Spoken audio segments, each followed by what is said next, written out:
से गगन गुफा में अजर झरे, रसे गगन गुफा में अजर झरे।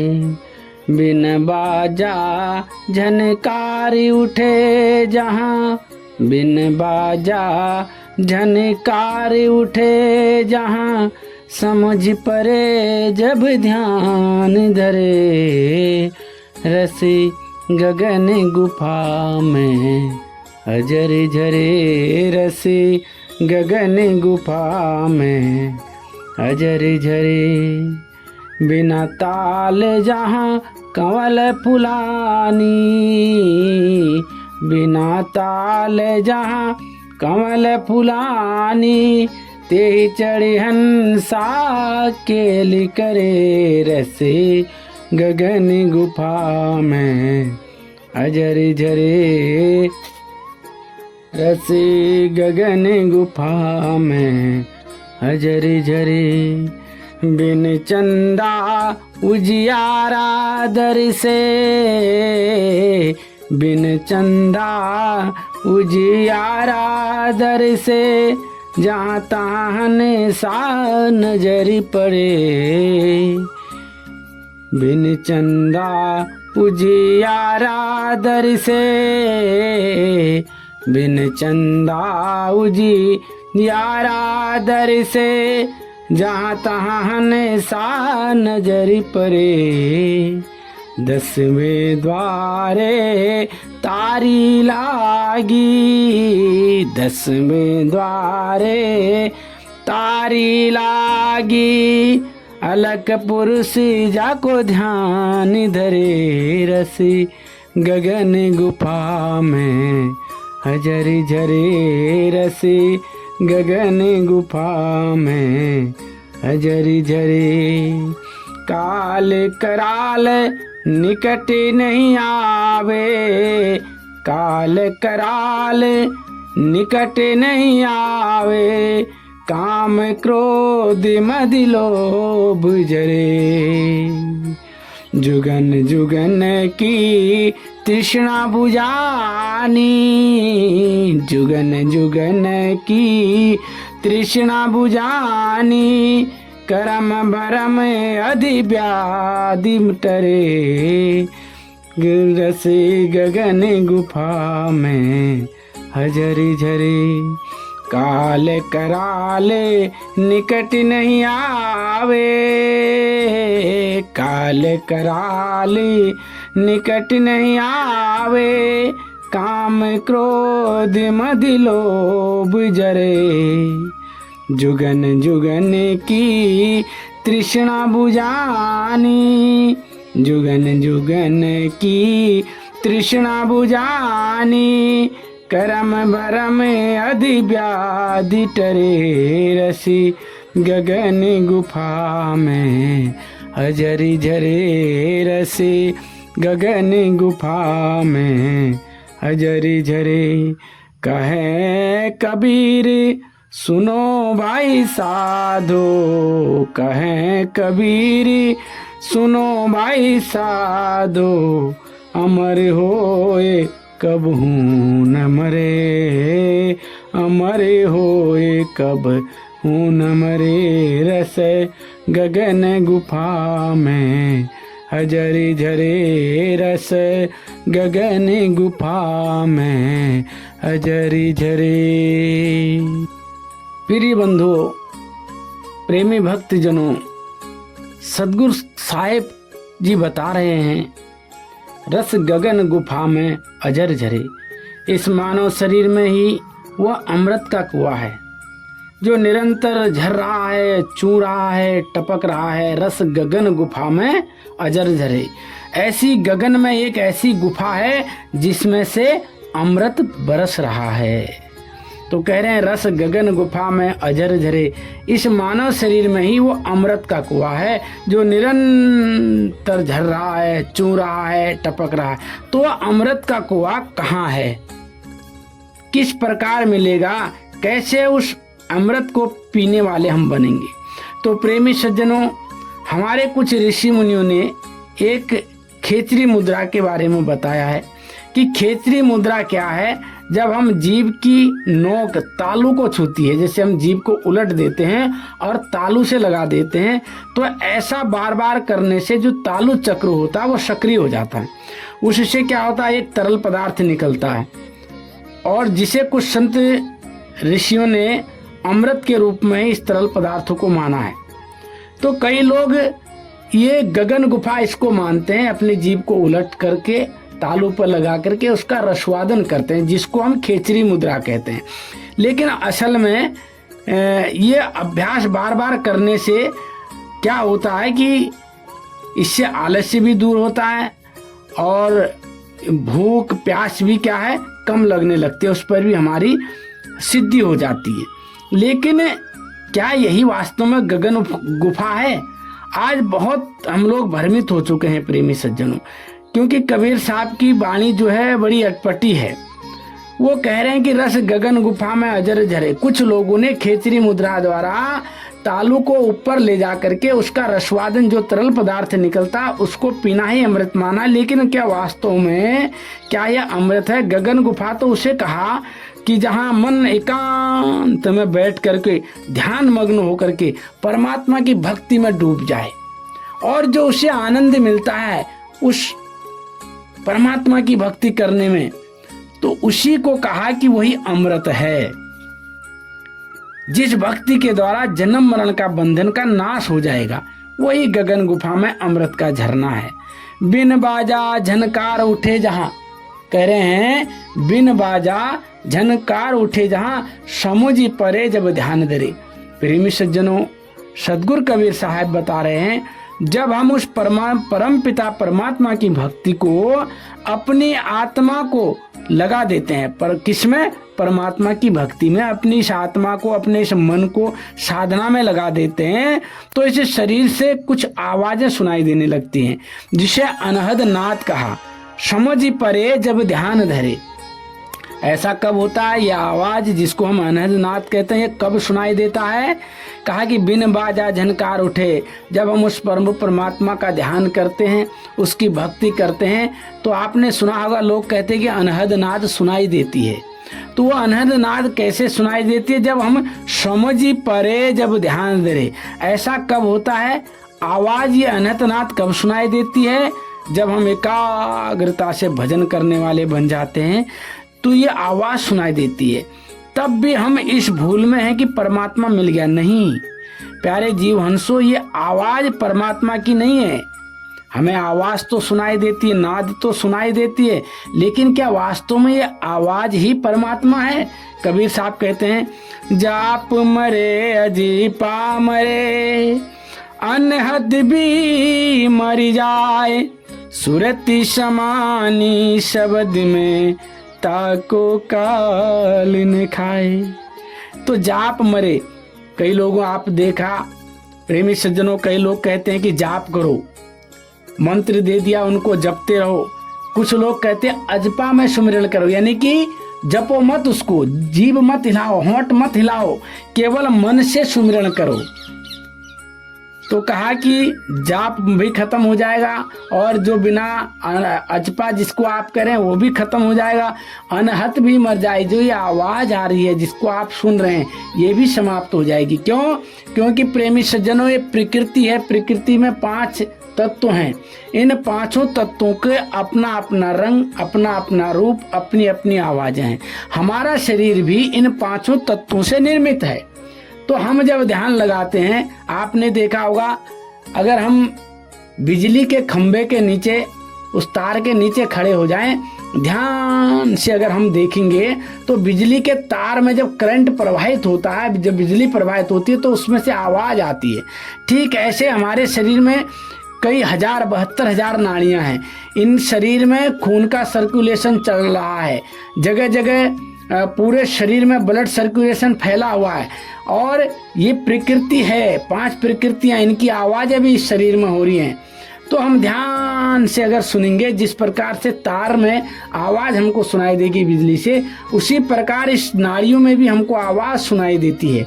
वही आवाज जब हम सुनने लगते हैं ध्यान एकाग्र करके, तो हम कह रहे हैं कि हमको आवाज सुनाई देती है, लेकिन ये वास्तव में ये परमात्मा नहीं है, यह शरीर ही नाशवान है। तो शरीर के अंदर जो है वो भी नाशवान है। इसलिए कहा सुरति समानी शब्द में ताको काल न खाए। जब हमारी सुरति, हमारी आत्मा उस शब्द में समाहित हो जाएगी, उस शब्द से मिल जाएगी, तब हम काल के जाल से न्यारे हो जाएंगे। लेकिन कोई समझे कि हमको प्रकाश दिखाई देता है, कोई समझे हमको नाद सुनाई देता है, तो माफ करना प्रेमी सज्जनों, ये वास्तव में परमात्मा नहीं है। तो इसलिए हमको समझना है, सच्चा आनंद तो तब है जब यह आत्मा शब्द में समा जाए, उसी का रूप हो जाए। आगे लिख रहे हैं, बिना ताल जहाँ कमल फुलानी, बिना ताल जहाँ कमल फुलानी, ता चढ़हन साके लिकरे रसी गगन गुफा में अजरी झरे।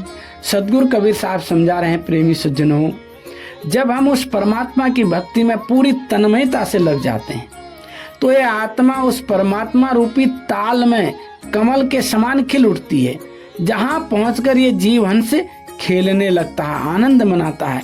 तो सज्जनों, इस शरीर में ऐसी कोई सरोवर नहीं, ऐसा कोई तालाब नहीं जिसमें आत्मा निर्मल हो जाए। इसलिए कहा है बिना ताल के भी तालाब है जहाँ कमल खिलता है और उस कमल पर हंसा खेलता है। तो प्रेमी भक्तजनों, वह तालाब परमात्मा रूपी भक्ति का ही सरोवर है।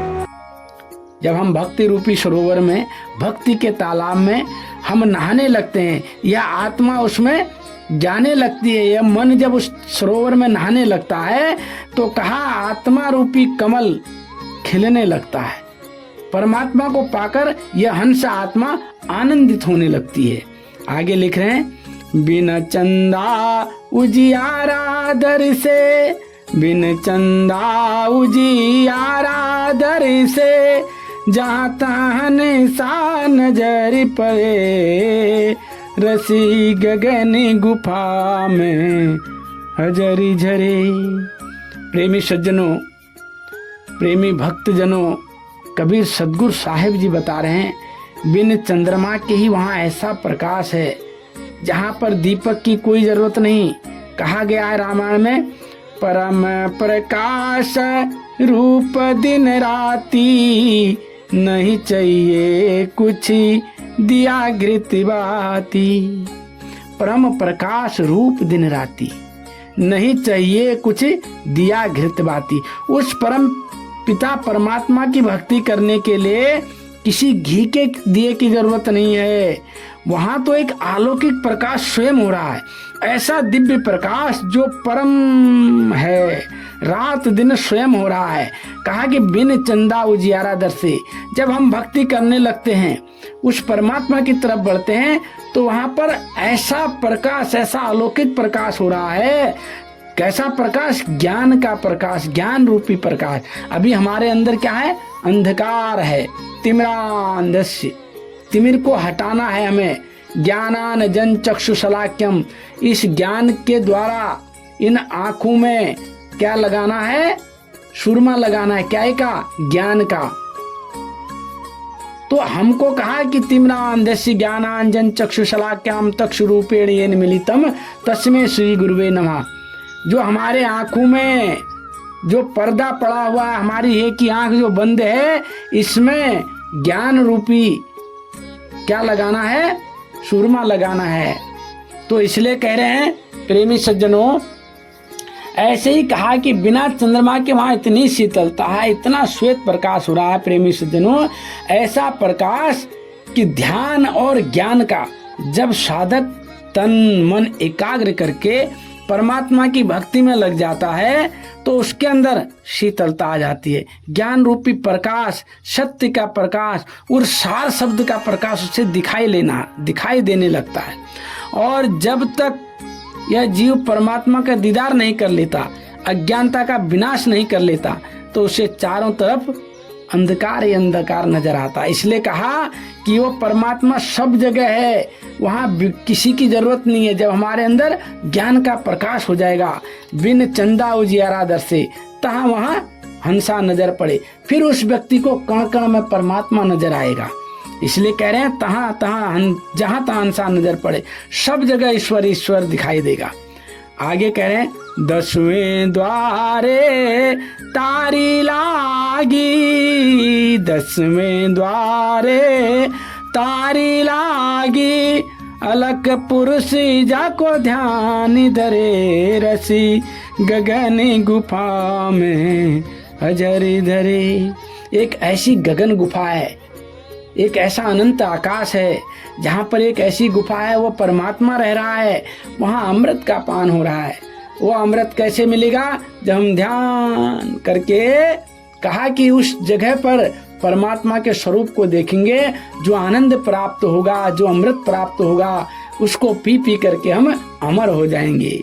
तब कह रहे हैं 10वें द्वारे तारी लागी, अलग पुरुष जाको ध्यान दे। सदगुरु कबीर साहब समझा रहे हैं प्रेमी सज्जनों कि 10वें दरवाजे पर ताला लगा हुआ है, जिस दरवाजे पर अलग पुरुष का ध्यान किया जाता है। प्रेमी सज्जनों, बात बड़े समझ लेने की है। 2 आंखें और नाक के 2 छिद्र, 2 कान, मुख, गुदा और लिंग, ये 9 दरवाजे हैं। और 10वां दरवाजा दोनों आंखों के ऊपर जहां तिलक लगाया जाता है, उसको बताया गया, जिसे ज्ञान चक्षु भी कहते हैं, ये की आंख भी कहते हैं और शिव नेत्र भी कहते हैं। यहाँ पर परमात्मा का ध्यान किया जाता है। ये अज्ञानता के कारण बंद है। ये की आंख त्रिनेत्र कब खुलेगा? जब हमें सच्चा सद्गुरु मिलेगा। वो क्या करते हैं? ज्ञान रूपी कुंजी दे देते हैं हमको ताला खोलने के लिए, जिससे अलग पुरुष जिसका ज्ञान हमको हो जाता है। तो कहा प्रेमी सज्जनों, एक बात और यहाँ पर समझ लेने की है। अगर हम दोनों आंखों के बीच में, जहाँ पर हमारी माताएं बहनें बिंदी लगाती हैं, यहाँ पर ध्यान करते हैं, तो क्या यहाँ पर ध्यान करने से हमको परमात्मा मिल जाता है? क्या वास्तव में परमात्मा की जीव की बैठक यहाँ पर है? वो परमात्मा यहाँ पर है? ये बात बड़े समझ लेने की है।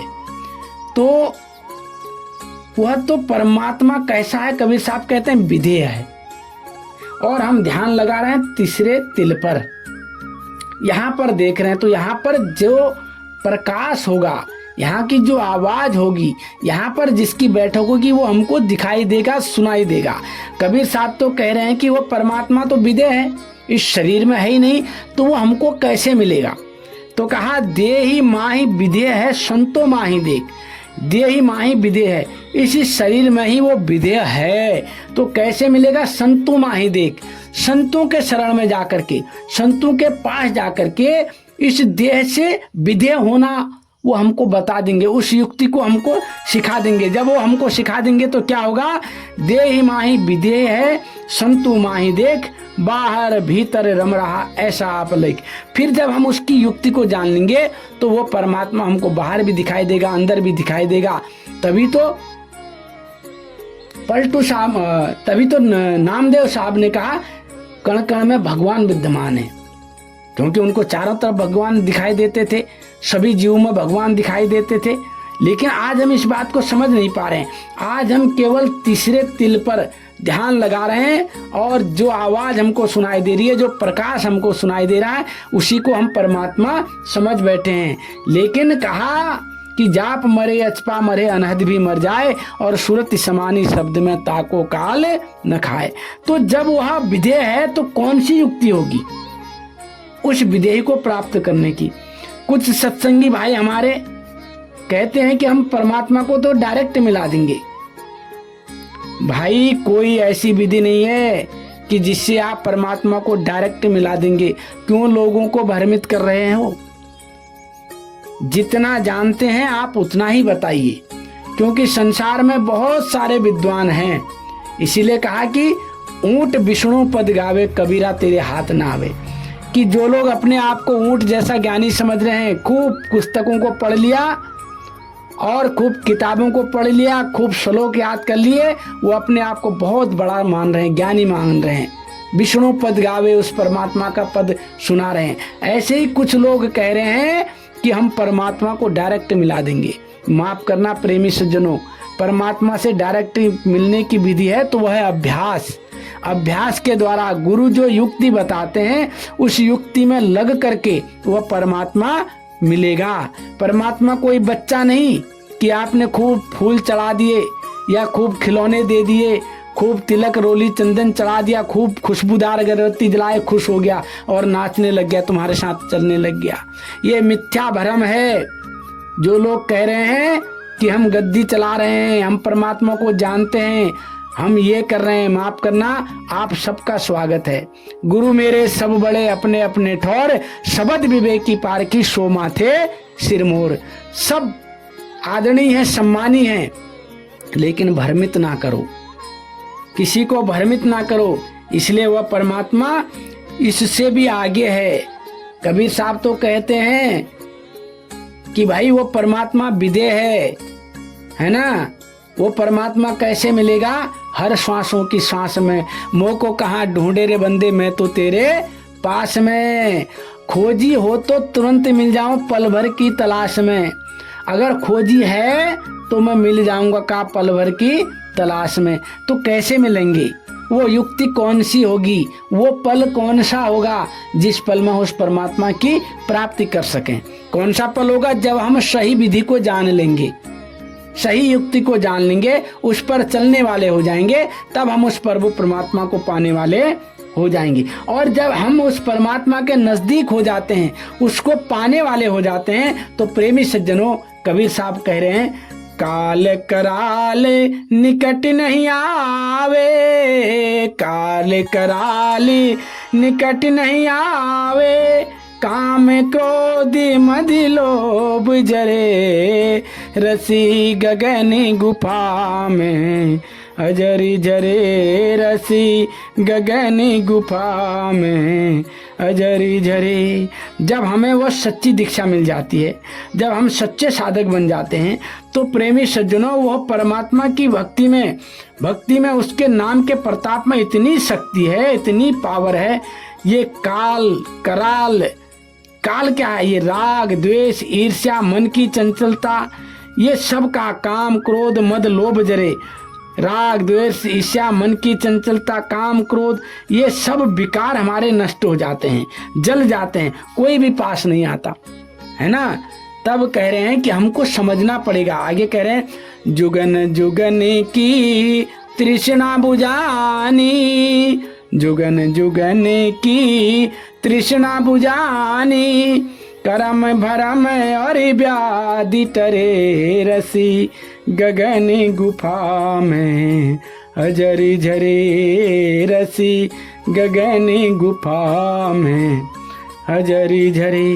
तो प्यारे जीव हंसो, सदगुरु कबीर साहब जी बता रहे हैं, जब हमें सदगुरु द्वारा उस परमात्मा का बोध करा लिया जाता है, वह युक्ति हमें मालूम हो जाती है, उस परमपिता परमात्मा को प्राप्ति करने के लिए हम भक्ति करने लगते हैं, तब हमारा मन भक्ति में लग जाता है।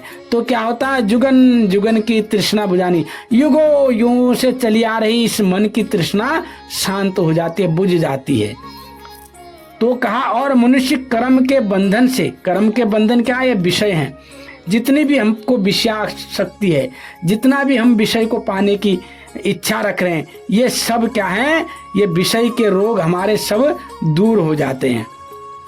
तब कह रहे हैं कबीर साहब, कहें कबीर सुनो भाई साधो, अमर होए कब हूँ न मरे, रस गगन गुफा में अजरी जरे, रसी गगन गुफा में अजरी जरे।